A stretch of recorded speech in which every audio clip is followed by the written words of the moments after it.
Hello guys, welcome to the pencil coaching classes. और ये video मैं स्पेशल लेके आया हूँ जेबीटी कमीशन वालों के लिए। अगर आप जेबीटी कमीशन की तैयारी कर रहे हैं तो ज़रूरी हो जाता है कि आप पुराने क्वेश्चन पेपर आप रिवीजन करें उनका, क्योंकि मैक्सिमम टाइम देखा गया है पुराने क्वेश्चन पेपर्स में से काफ़ी सारे क्वेश्चंस जो है रिपीट करते हैं। तो इस वीडियो में मैंने मैथ्स का पार्ट सॉल्व किया है और बाकी वाला जो पोर्शन है वो भी जल्दी सॉल्व करके मैं इसमें डालूंगा। और आप जल्दी से जल्दी इस चैनल को सब्सक्राइब भी कीजिए ताकि बाकी भी आप तक सारी वीडियोज़ नोटिफिकेशन के जरिए पहुँच जाए। तो अब वीडियो अगर लंबी लगे आपको तो आप इसमें फास्ट फॉरवर्ड करके इस वीडियो को देख सकते हैं। साथ में आप कमेंट बॉक्स के जरिए भी कुछ प्रॉब्लम अगर आपको क्वेश्चन समझ ना आए तो आप मुझे बता सकते हो। तो चलिए चलते हैं अपने पहले क्वेश्चन की ओर। तो गाइज़ ये है हमारा पहला question, which of the following is a prime number. अब इसमें जो ऑप्शन हमारे पास दी गई थी 33, 81, 93 एंड 91। तो ये वैसे क्वेश्चन गलत है, इसका मतलब यानी कि क्वेश्चन सही है लेकिन इसकी जो ऑप्शंस दी गई थी वो सारी की सारी जो है कंपोजिट नंबर थी। अब इसमें तो ऑप्शन कोई भी सही नहीं है, लेकिन आपको फिर भी मैं थोड़ा सा प्राइम नंबर के बारे में बता देता हूँ। अब प्राइम नंबर आपने बचपन में पढ़ा होगा, अभाज्य संख्याएं और कंपोजिट यानी कि भाज्य संख्याएं। तो यानी कि अभाज्य संख्याएं वो होती हैं जो खुद से डिवाइड होती हैं और साथ में या तो फिर वन से डिवाइड होती हैं, यानी कि which is divisible by one और इटसेल्फ, जैसे कि 2 हो गया, 3 हो गया, 5, 7 या 11। अब इसमें जो है दो को छोड़ के जो है सारी की सारी जो नंबर्स होंगे वो ऑड नंबर होंगे। एक तो ये उसकी आइडेंटिफिकेशन के लिए हम याद रख सकते हैं कि दो, क्योंकि दो एक इवन नंबर है और इसको छोड़ के सारे के सारे जो नंबर रहेंगे आपके 11 के बाद 13, फिर 17, फिर 19, वो सारे के सारे ऑड नंबर रहेंगे। और सबसे छोटा प्राइम नंबर हमारे पास 2 है। कई बार ये भी पूछ लेते हैं कि सबसे स्मॉलेस्ट प्राइम नंबर क्या है, तो 2 हमारे पास सबसे स्मॉलेस्ट प्राइम नंबर है, क्योंकि ये जो सारे नंबर्स हैं ये या तो खुद से डिवाइड होंगे या फिर 1 से डिवाइड होंगे, इसलिए इन्हें प्राइम नंबर हम कहते हैं। और दूसरी तरफ कंपोजिट नंबर जो 2 से डिवाइड होते हैं या फिर उनके मल्टीपल जो फैक्टर रहते हैं, जैसे 6 अगर ले लें हम तो 2 3 जा 6, 3 2 जा 6, 6 इंटू 6, 1 इंटू 6। तो ये काफ़ी इसके फैक्टर्स काफ़ी हैं। 8 को आप अगर आप देखोगे 2 इंटू 4 8, 4 इंटू 2 8, 8 1 जा 8, 1 इंटू 8। तो ये सारे इनके जो है मल्टीपल फैक्टर्स हैं। और ये जो है इसका सबसे छोटा जो कंपोजिट नंबर है वो 1 रहेगा।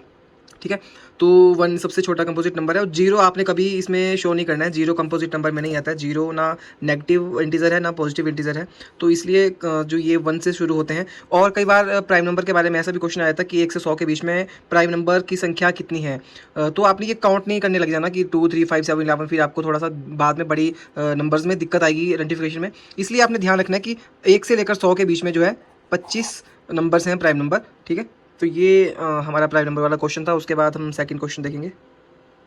तो नेक्स्ट क्वेश्चन में ले जाने से पहले आपको मैं इस पहले वाले क्वेश्चन के ऑप्शन एक बार चेक जरूर करवा लूँगा कि कैसे इसके ऑप्शन जो सारे गलत थे, बल्कि बाद में जो रिवाइज आंसर की आई थी उसमें सभी को कॉमन इसके मार्क्स दिए गए थे। तो ये ऑप्शन है 33, 81, 93 एंड 91। अब इसको मैं आपको यहाँ पे कॉपी में बताता हूँ आपको। अब ये 4 हमारे पास ऑप्शन थी इनमें से। तो वैसे कि प्राइम नंबर का हमने अभी पढ़ा कि उसमें जो है 2 ही उसके फैक्टर्स होने चाहिए, या तो नंबर वो खुद होगा, दूसरा जो है 1 होगा।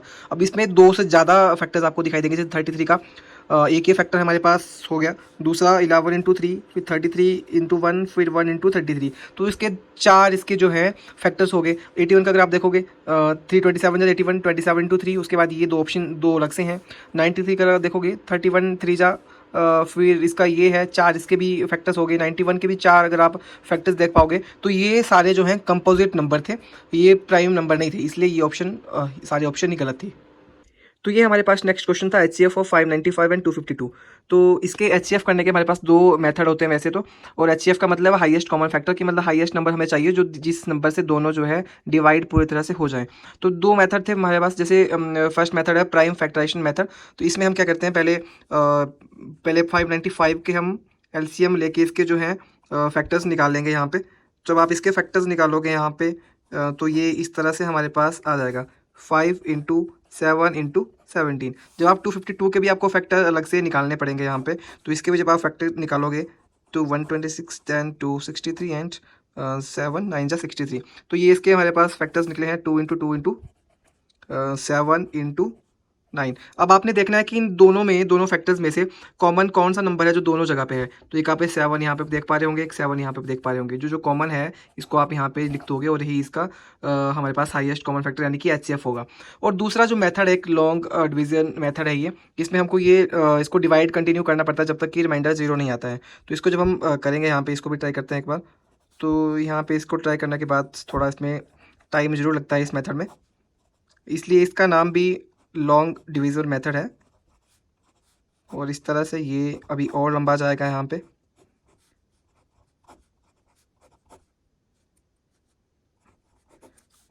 और आपने ध्यान रखना है यहाँ पे, जैसे कि हम यहाँ पे डिवाइड कर रहे हैं, जब हमारे पास यहाँ पे रिमाइंडर बच जा रहा है अभी, तो हम पीछे वाला जो डिविडेंड था उसको आगे लिख रहे हैं यहाँ पे।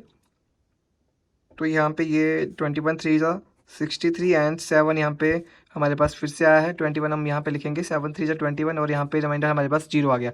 जब हमारे पास रिमाइंडर 0 आएगा तो किससे ये डिवाइड हुआ था लास्ट टाइम, हमने उसको देखना है, 7 से डिवाइड हुआ था ये, तो 7 इसका आंसर यहाँ पे भी आया है इस मेथड से भी।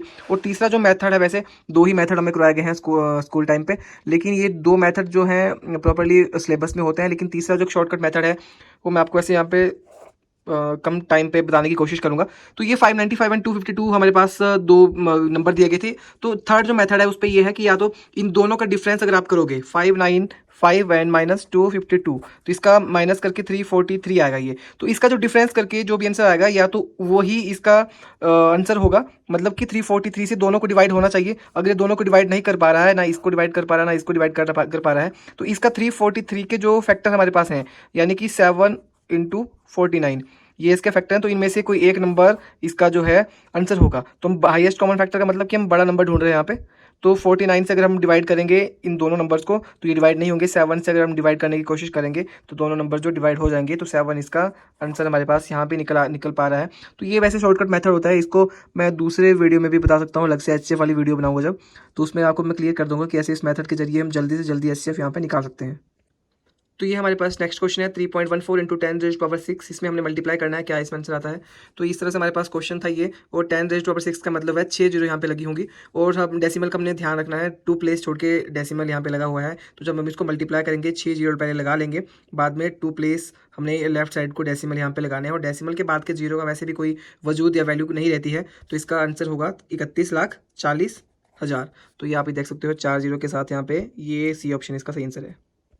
तो ये हमारे पास नेक्स्ट क्वेश्चन है 1/14 171 डिवाइड बाई 19 इंटू 9। तो ठीक है, इसका हमने आंसर यहाँ पे चेक करना क्या आएगा। तो इसमें आपने ध्यान रखना है, बोर्ड मास आपने पढ़ा होगा को का भागुजन बचपन पे।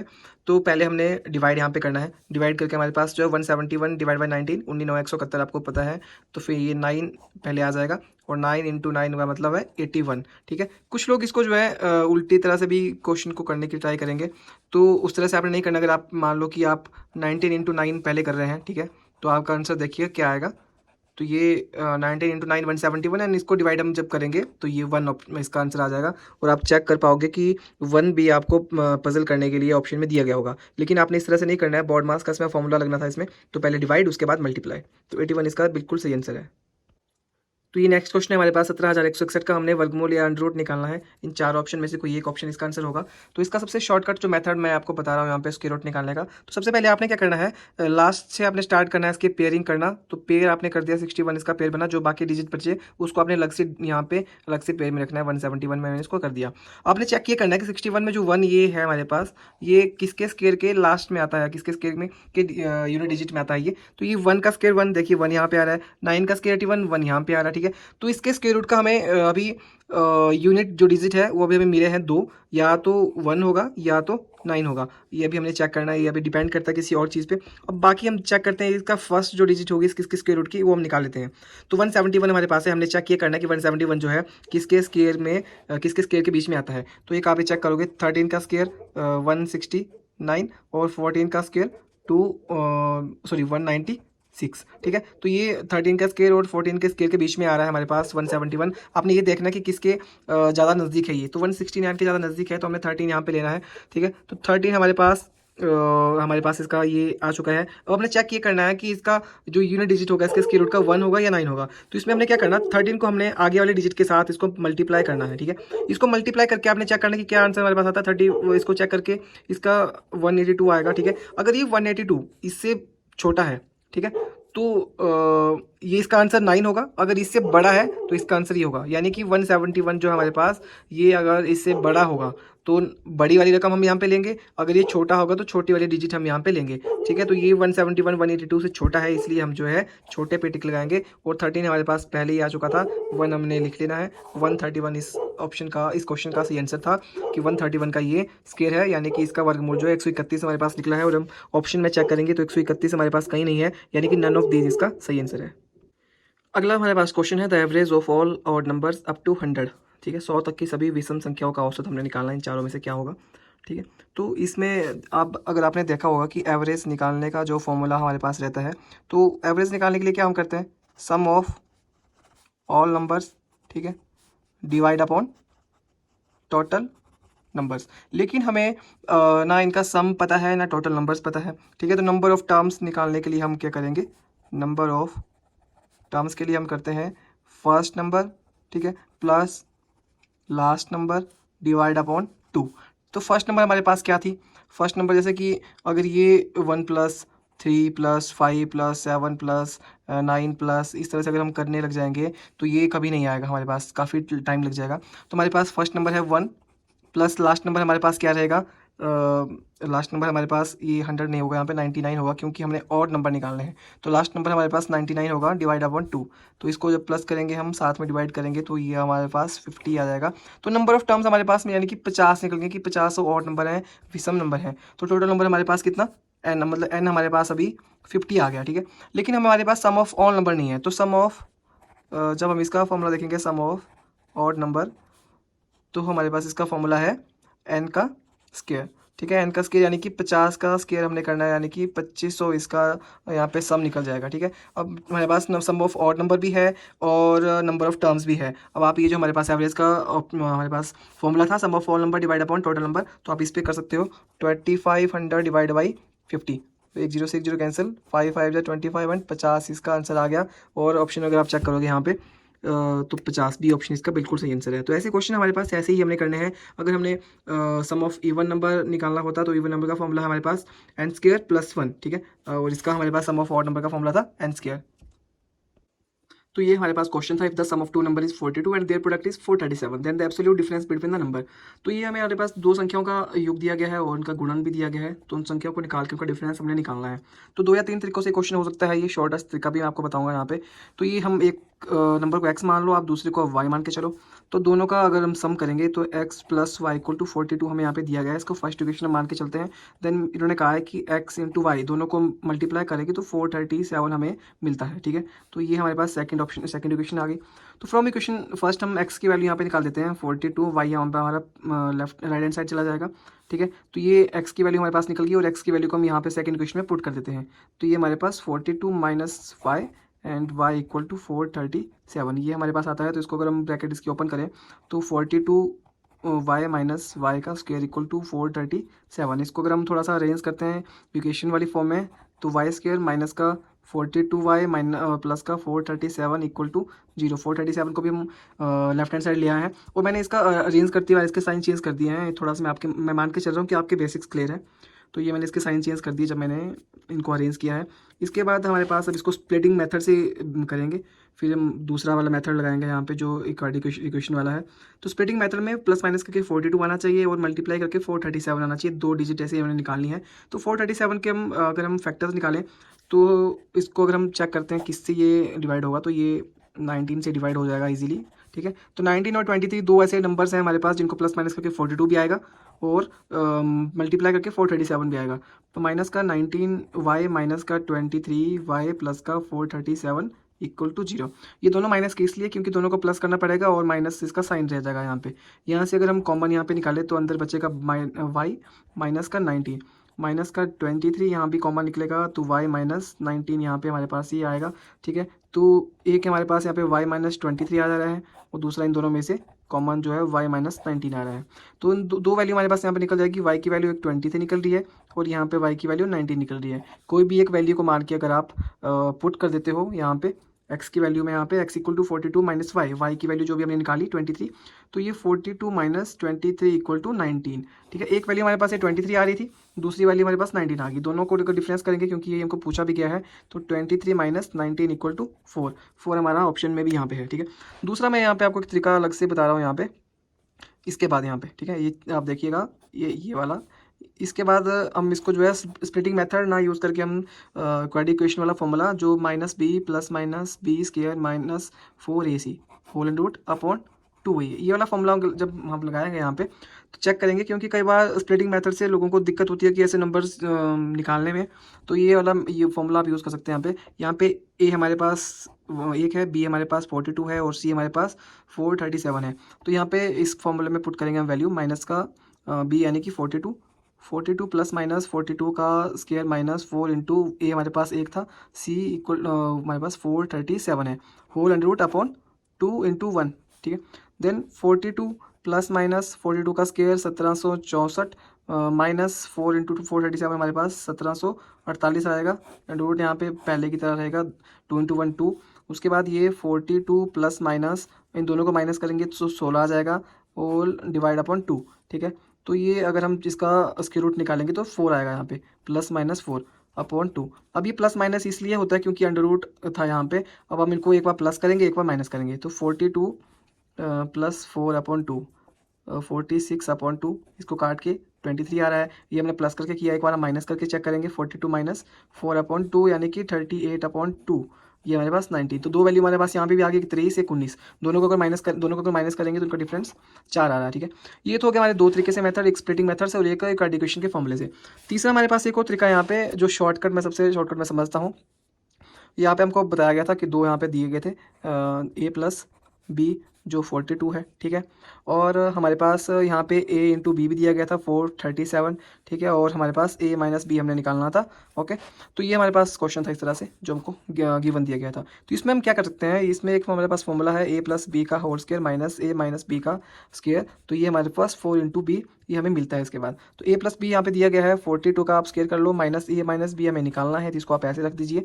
4 इंटू ए बी हमारे पास 437 है, ठीक है। अब 42 का स्क्वायर 1764 माइनस ए माइनस बी का होल स्क्वायर इक्वल टू, दोनों को मल्टीप्लाई करेंगे तो 1748। थोड़ा सा अरेंज करेंगे आप यहाँ पे, तो 1764 माइनस 1748 इक्वल टू, इसको अगर आप राइट हैंड साइड यहाँ पे ले जाओगे तो ये हमारे पास बनता है 16 equal to a minus b का होल स्क्वायर। अब हमने स्क्वायर यहाँ से हटाना है तो दूसरी वाले साइड को यहाँ पे स्क्वायर रूट लगेगा ए माइनस बी का, और इसके बाद 16 का स्क्वायर रूट कितना होता है 4 होता है, तो ए माइनस बी, यही हमको पूछा भी गया था कि दोनों को माइनस करेंगे तो कितना आएगा, ए माइनस बी हमें निकालना था यहाँ पे, ठीक है। तो ये हमारे पास 4 आ गया।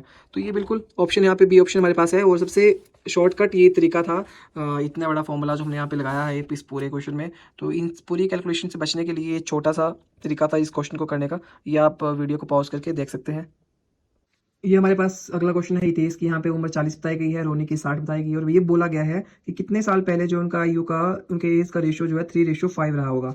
तो ये मैंने हितेश की एज लिख दी है, रोनी की एज लिखी है, रेशियो ये लिखा हुआ है। ये बिल्कुल ईजी क्वेश्चन है हमारे पास। तो ये आप मान के चलो कि 40 माइनस एक्स, हमें नहीं पता कि कितने साल पहले, तो 40 माइनस एक्स मान के चले हैं, 60 माइनस एक्स, और रेशियो है यहाँ पे 3:5। इसको क्रॉस जब मल्टीप्लाई हम करेंगे यहाँ पे, तो 40 minus x equal to 60 minus x, इसको मल्टीप्लाई करने पे ये 200 minus 5x equal to 180 minus 3x, ठीक है। तो ये इसको जब एक्स एक्स वाली टर्म हम एक साइड रख देंगे, दूसरी टर्म हम एक साइड रख देंगे, तो ये हमारे पास आ जाएगा 20/2x, x equal to 20/2 and 10 हमारे पास यहाँ पे आंसर आ गया कि 10 साल पहले जो है इनकी जो उम्र है इतनी यहाँ पे रेशियो बनेगी। अगर आप दूसरे तरीके से करना चाहो तो आप ऑप्शन उठा के कर सकते हो, पहले 60 में आप 5 माइनस कर दो, फिर 40 में भी 5 माइनस कर दो, फिर इनकी रेशियो चेक कर लो। 60 में अगर आप 10 माइनस करोगे यानी कि उसकी उम्र 50 होगी, और 40 में भी अगर आप उसकी उम्र अगर आप 10 साल कम करोगे तो उसकी उम्र भी जो है कितनी 30 हो जाएगी जब आप इनको काटोगे। 10 3 जा 30 एंड 10 5 जा 50, तो ये 3:5 तब भी बन रहा है। तो ऑप्शन उठा के भी आप ये क्वेश्चन चेक कर सकते हो। दोनों आपके पास तरीके हैं ये। अगला क्वेश्चन हमारे पास ये है, ये पावर में दिया गया है 2/3 8 के, और ऑप्शन चेक करना हमने कौन सा इसमें से सही है। तो इसमें हमने क्या करना है, 8 को भी पहले हमने पावर्स में डिवाइड करना है, तो ये 2 की पावर 3, ठीक है। अब इसके बाहर आप ये लगा दीजिए 2/3 था यहाँ पे, ब्रैकेट जब आप ओपन करोगे तो ये आपके पास आ जाएगा 2/3 मल्टीप्लाई 2/3, 3 से 3 कैंसिल, 2 की पावर 2 इक्वल टू 4, तो ये 4 हमारे पास आंसर है। तो नेक्स्ट क्वेश्चन हमारे पास है व्हाट परसेंटेज 3% और 5%, ठीक है। तो ये काफ़ी पजल कर देने वाला क्वेश्चन था वैसे। मैं क्वेश्चन करवाने से पहले मैं चाहूँगा कि आप वीडियो को पॉज करें और पहले क्वेश्चन को करने की कोशिश कीजिएगा कि आप कैसे इस क्वेश्चन को करते हैं। आप खुद समझ जाओगे कि क्या आप गलती कर रहे हैं, ठीक है। तो पहले मैं आपको क्वेश्चन यहाँ पे बता देता हूँ साथ में कि व्हाट परसेंटेज 3% और 5%, यानी कि 3% जो है 5% का कितना परसेंट भाग है, पार्ट है, ठीक है। तो 3% 5% का कितना परसेंट भाग है, तो यहाँ पे परसेंटेज निकालने के लिए हम मल्टीप्लाई बाई 100 कर देते हैं यहाँ पे। तो 3% का मतलब है 3/100, परसेंटेज का मतलब ही डिवाइड में 100 होता है, तो डिवाइड अपॉन 5/100 मल्टीप्लाई 100, 100 से 100 यहाँ पे कैंसिल कर दे रहे हैं हम, ठीक है। तो 3/5 ये बन जा रहा है यहाँ पे हमारे पास, 3/5 इंटू 100। जब इसको हम सॉल्व करेंगे यहाँ पे तो 20 इंटू 3 60% हमारे पास यहाँ पे आंसर निकल गया। ठीक है, 60% यहाँ पे देख सकते हो आपकी, यहाँ पे आंसर में नहीं था तो नन ऑफ दिस इसका आंसर होना था। दूसरे तरीके से हम क्वेश्चन इसको करें, अगर आप हिंदी में यहाँ पे देखें कि 5% के 3% का परसेंटेज कितना होगा, यानी कि 3% जो है किसी परसेंटेज का 5% भाग है। ठीक है, आप ये मान के चलो कि किसी 3% जो है किसी परसेंटेज का 5% पार्ट है। तो आप इसको यहाँ पे करिए, 3% का मतलब 3/100, x/100, ऑफ का मतलब मल्टीप्लाई एंड 5/100। अब यहाँ पर एक्स वाले टर्म को आप एक साइड रखो, दूसरी वाले टर्म को आप दूसरी साइड लेके जाओ। 5/100 जब यहाँ पे आएगा तो ये 100 अपॉन यहाँ पे 5 हो जाएगा, x/100, 100 से 100 यहाँ पे कैंसिल। तो ठीक है, फिर इसके बाद जो है ये जो बनेगा 3/5, देन x/100, 100 यहाँ पे जाएगा तो ये मल्टीप्लाई में हो जाएगा यहाँ पे, क्योंकि वहाँ पे डिवाइड में था।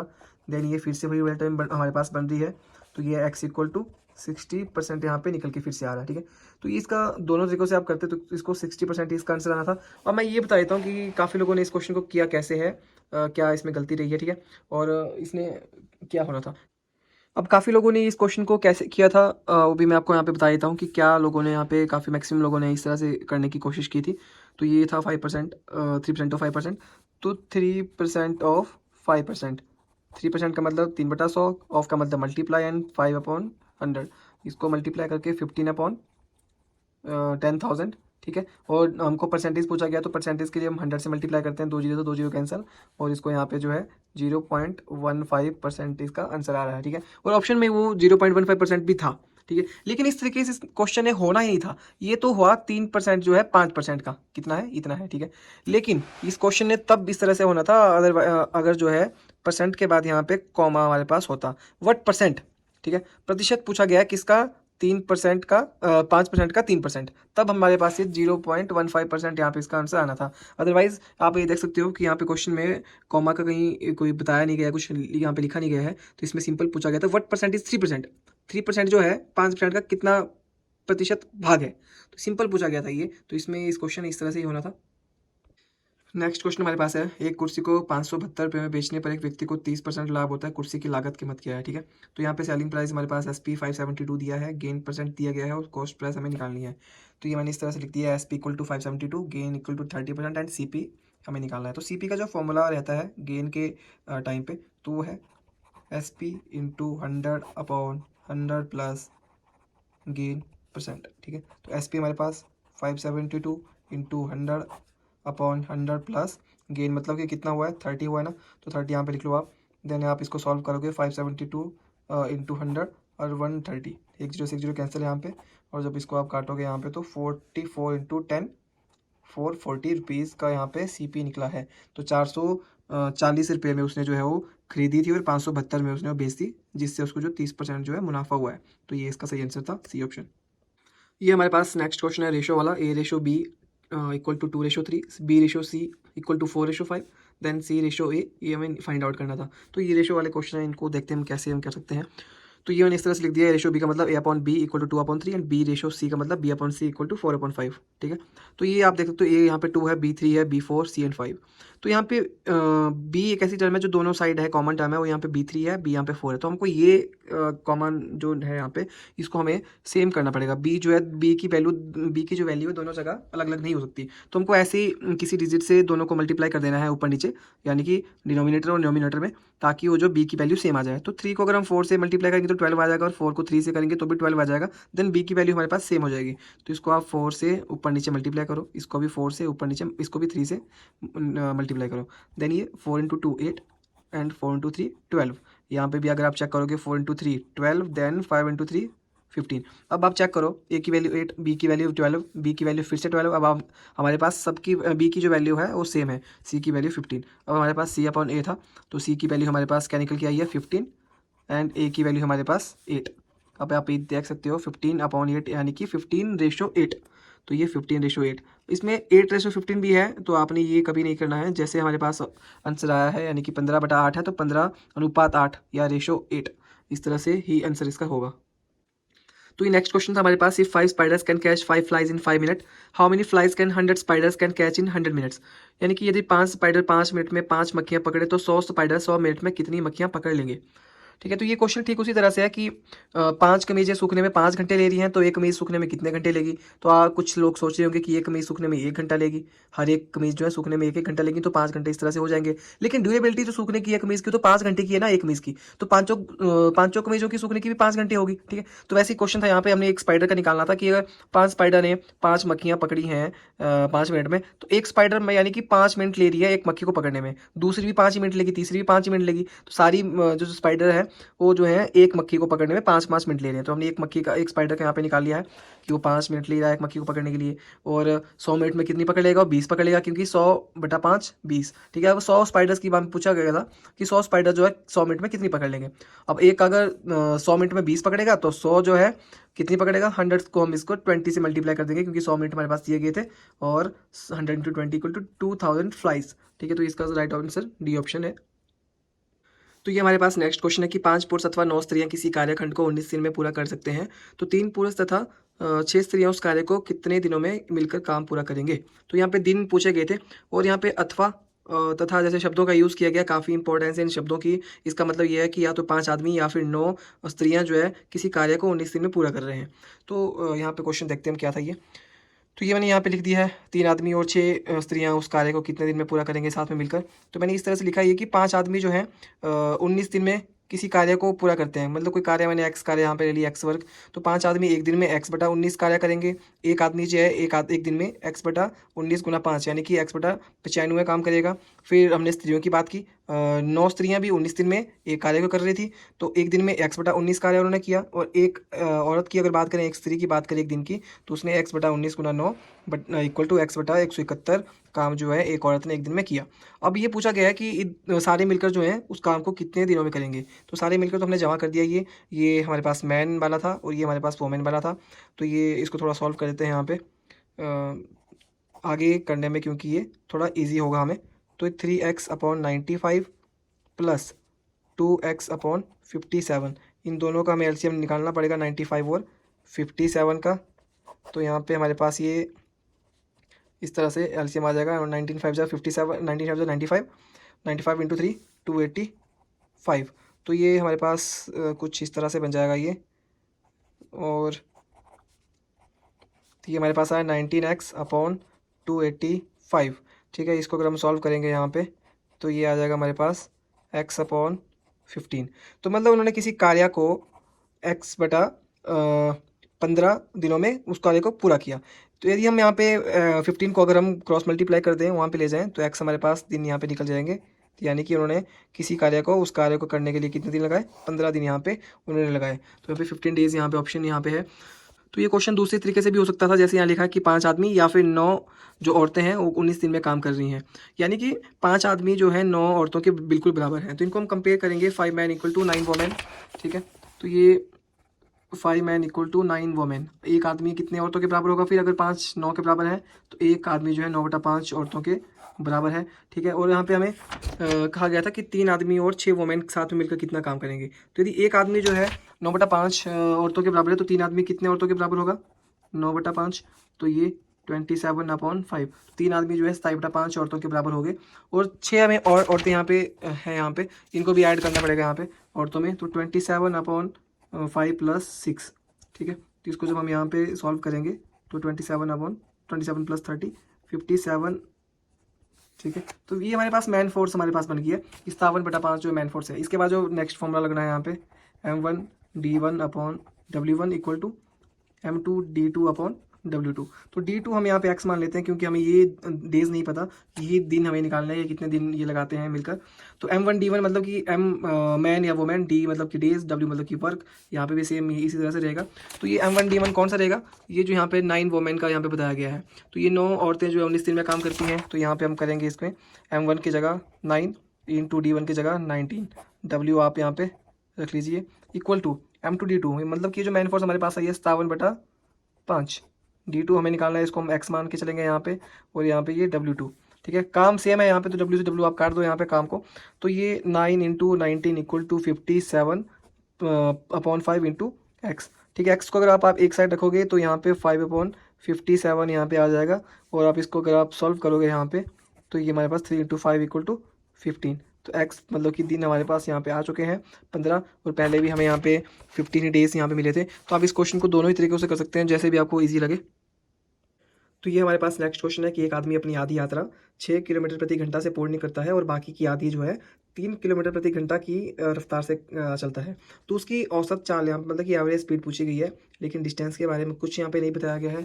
देन हमने यहाँ पे डिस्टेंस मान लिया है, लेट डिस्टेंस एक्स, और एवरेज स्पीड का जो फॉर्मूला है total distance upon total time taken. तो डिस्टेंस तो हमने एक्स मान लिया, लेकिन टाइम हमारे पास नहीं है, तो टाइम हमने यहाँ पे इसका जो फॉर्मूला रहता है T=D/S, मतलब कि डिस्टेंस अपॉन स्पीड। अब यहाँ पे टाइम के बारे में देखते हैं हम, टाइम कैसे हम निकालेंगे यहाँ पे। तो यहाँ पे इसमें कहा गया है कि आधी जो जर्नी है वो 6 किलोमीटर प्रति घंटा की रफ्तार से उसने ट्रैवल की है। तो आधी जर्नी मतलब कि उसकी एक्स पूरी अगर एक्स होगी तो आधी कितनी हो जाएगी, x/2 हो जाएगी। तो x/2, और उस टाइम पे स्पीड उसकी कितनी थी, 6 यहाँ पे दी गई है। तो x/2/6 इसको हम अगर सॉल्व करें तो x/12 यहाँ पे T1 हमारे पास आ जाएगा। उसके बाद यहाँ पे T2 अगर हम निकालेंगे तो फॉर्मूला सेम रहेगा फिर से यहाँ पे। तो यहाँ पे कहा गया था कि आधी जो जर्नी है उसने कैसे ट्रैवल किया है, उसने 3 किलोमीटर प्रति घंटा की रफ्तार से उसने ट्रैवल की है। तो आधी जर्नी फिर से x/2/3 तो =x/6। तो ये आधी जर्नी ये निकल गई हमारे पास, T1 भी आ गया, T2 भी आ गया हमारे पास, टोटल टाइम टेकन आ चुका है। तो एवरेज स्पीड में हम इसको अगर पुट करें, टोटल डिस्टेंस मतलब कि x और टोटल टाइम टेकन मतलब कि x/12 + x/6। इसका हमें साइड में फिर से अलग से एलसीएम लेके इसको सॉल्व करना पड़ेगा। x/12 + x/6, इसका जो एलसीएम आएगा 12 आएगा यहाँ पे। देन ये हमारे पास 2x आ जाएगा, 2x + x 3x/12। इसको अगर हम काटेंगे तो x/4 हमारे पास सॉल्व करके आ रहा है।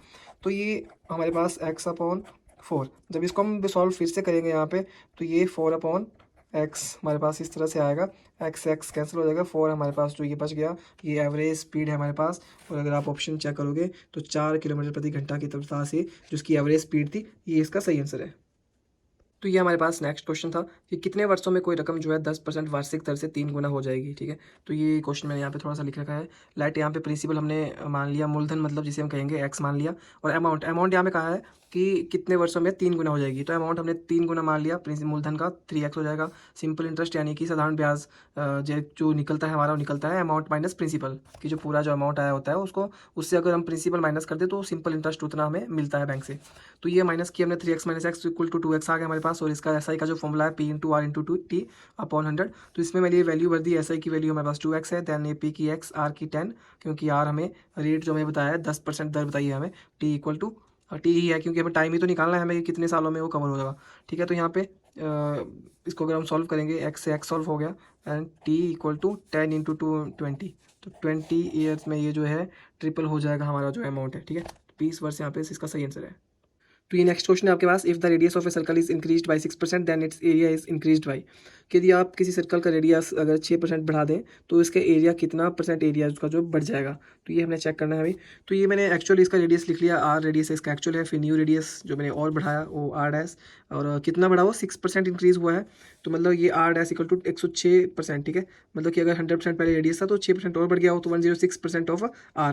ठीक है, तो 106/100, क्योंकि परसेंटेज का मतलब डिवाइड में 100 होता है। तो एरिया का फॉर्मूला, एरिया ऑफ सर्कल का फॉर्मूला है πr², और A' मतलब कि एरिया जो नया वाला एरिया होगा रेडियस को बढ़ाने के बाद, तो πr'², और इसके बाद पाई और मैंने जो है R' की वैल्यू यहाँ पे पुट कर दी है 106/100 का स्क्वायर और R²। फिर रिक्वायर्ड मतलब कि कितना उसका एरिया बढ़ा, तो ये कैसे चलेगा पता, ये हमको माइनस करके पता चलेगा कि जो पहले वाला जो एरिया था और जो बाद वाला एरिया, उनको अगर माइनस करें तो उसके बाद ये हमने माइनस किया यहाँ पे, और ये वैल्यू पुट की यहाँ पे πr² ब्रैकेट में 106/100, और इसका स्क्वायर माइनस πr² डिवाइड में πr² × 100। ठीक है, फिर ये हमारे पास सॉल्व करके इस तरह से आया, और ये कैंसिल करके, तो ये इसको अगर इसको सॉल्व करें, अगर हम 106 का स्क्वायर अगर हम देखें कितना होता है, तो 106 का स्क्वायर हमारे पास हो जाएगा 11,236, और बटा यहाँ पे ये 100 था तो 4 0 लग जाएंगे नीचे, 1 2 3 4, और -1। देन इसका हमें एलसीएम निकालना पड़ेगा, यहाँ पे मल्टीप्लाई में 100 था, इसका अगर हम एलसीएम यहाँ पे निकालें तो 1 2 3 4, यहाँ पे 11,236 माइनस 10,000। ठीक है, और गुना 100। ठीक है, इसको अगर माइनस करें हम 11,236 को -10,000 से, तो ये 1236/100 10,000 गुना 100, 2 जीरो 2 जीरो कैंसिल, तो ये हमारे पास जो बचता है 1236/100, और अगर डेसिमल में इसको चेंज करें तो 12.36% जो हमारे पास यहाँ पे इसका एरिया यहाँ पे पड़ता है। सी ऑप्शन इसका बिल्कुल सही है। तो इसके बाद नेक्स्ट क्वेश्चन हमारे पास, the volume of a cube is 512 centimetre cube, its total surface area is. तो टोटल सरफेस एरिया हमें यहाँ पे पूछा गया है और वॉल्यूम ऑफ क्यूब दिया गया है। तो वॉल्यूम ऑफ क्यूब मैंने लिख दिया है 512 सेंटीमीटर क्यूब। तो ए क्यूब का जो इसका जो वॉल्यूम ऑफ क्यूब का जो फॉर्मूला है, ए क्यूब रहता है जो कि हमें 512 दिया गया है। अब ये निकालने की जरूरत हमें क्यों पड़ रही है, हमें देखना पड़ेगा, क्योंकि यहाँ पे सरफेस एरिया पूछा गया है इसका वॉल्यूम क्यूब का। तो सरफेस एरिया का जो फॉर्मूला रहता है वो रहता है 6a²। तो 6a² के लिए हमें पहले ए पता होना चाहिए था, इसलिए हम ए यहाँ पे साइड यहाँ पे निकाल रहे हैं। तो ए अगर यहाँ से क्यूब यहाँ से हटता है तो क्यूब रूट यहाँ पे लगेगा, ठीक है। और 512 का क्यूब रूट जो है वो 8 है, ठीक है। तो ए हमारे पास 8 आ चुका है यहाँ पे। और हमें जो पूछा गया था यहाँ पे इट्स टोटल सरफेस एरिया, ठीक है। तो total surface area of cube का जो फॉर्मूला है 6a², ठीक है। और 6 इंटू ए की वैल्यू हमारे पास 8 आ चुकी है अभी। तो इसको अगर हम सॉल्व करेंगे 6 इंटू 64, तो ये हमारे पास आ जाएगा 384, ठीक है, सेंटीमीटर स्क्वायर। तो आप देख सकते हो यहाँ पे 384 सेंटीमीटर स्क्वायर इसका बिल्कुल सही आंसर है। तो ये नेक्स्ट क्वेश्चन पूछा गया था, कॉम्प्लीमेंट ऑफ 62 डिग्रीज। तो ये एंगल्स की बात की गई है। कॉम्प्लीमेंट क्या होता है, जब दो एंगल मिलकर 90 डिग्री एंगल बनाते हैं तो उसको कॉम्प्लीमेंट्री एंगल बोलते हैं। तो इसमें एक एंगल हमें 62 दिया है, तो दूसरा एंगल क्या होगा 90 से अगर आप माइनस करोगे 62, तो ये हमारे पास 28 इसका आंसर आ जाएगा। वैसे कई बार सप्लीमेंट्री एंगल पूछते हैं, तो सप्लीमेंट्री एंगल वो होते हैं जो एंगल्स मिलकर 180 डिग्री का एंगल बनाते हैं, ठीक है। तो सप्लीमेंट्री 180 का, कॉम्प्लीमेंट्री 90 का। तो ये आप ध्यान रखिएगा, कई बार सप्लीमेंट्री एंगल भी पूछ लेते हैं कई बार पेपर में। तो ये लास्ट क्वेश्चन है हमारे पास मैथ्स का। इसमें sin 60 cos 30 plus cos 60 sin 30 इसकी वैल्यू क्या होगी। तो ये मैंने इसकी वैल्यूज लिख दी है। sin 60 की वैल्यू √3/2, cos 30 की भी सेम वैल्यू रहेगी। sin 60 और cos 30 भी वैल्यू सेम वेरी करती है। cos 60 की वैल्यू 1/2, देन sin 30 की वैल्यू 1/2। तो इसको इन वैल्यूज़ को हम इसमें फिल करेंगे, तो ये आ जाएगा हमारे पास √3/2 मल्टीप्लाई √3/2 प्लस 1/2 प्लस 1/2। इनको अगर आप मल्टीप्लाई करोगे √3 इंटू √3, तो 3/4 प्लस 1/4। इसको अगर आप सॉल्व करोगे यहाँ पे तो 3 + 1 = 4/4, और आंसर है हमारे पास इसका 1। तो आप देख सकोगे यहाँ पे सी